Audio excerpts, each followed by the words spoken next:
The Intelligent Cruise Control, or ICC system, works the same as the conventional cruise control, with the added feature of maintaining a set distance from the vehicle in front of you. To access ICC, push and quickly release this switch. Accelerate to your desired speed and then push this switch down to set your cruising speed. When traffic is clear, ICC will maintain a set speed between 20 and 90 miles per hour. If the vehicle detects a slower moving vehicle ahead, the ICC will lower your speed to match the slower vehicle. If you are approaching a vehicle too quickly, a chime sounds and an indicator appears. Once the road is clear again, the ICC will resume your set speed. There are 3 different distance settings that can be used: long, middle, and short. The system starts in long, and by pushing this switch, you can cycle through the other distance options. The distance to the vehicle ahead depends on speed, so the higher the speed, the further the distance. To change to a faster cruising speed, push and hold this switch up.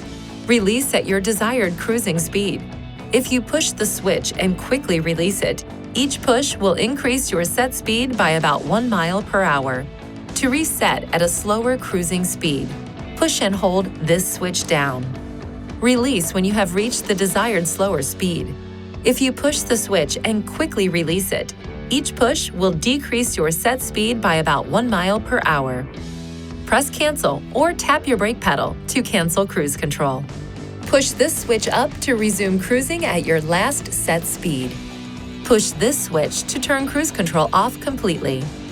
To access the conventional cruise control, ensure the ICC system is off. Then press and hold this switch.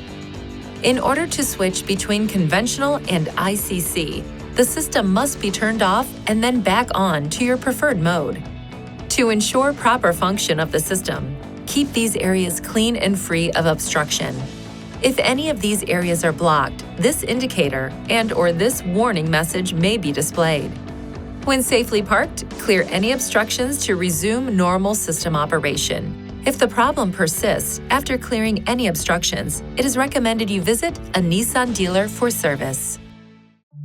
Please see your owner's manual for important safety information, system limitations, and additional operating and feature information.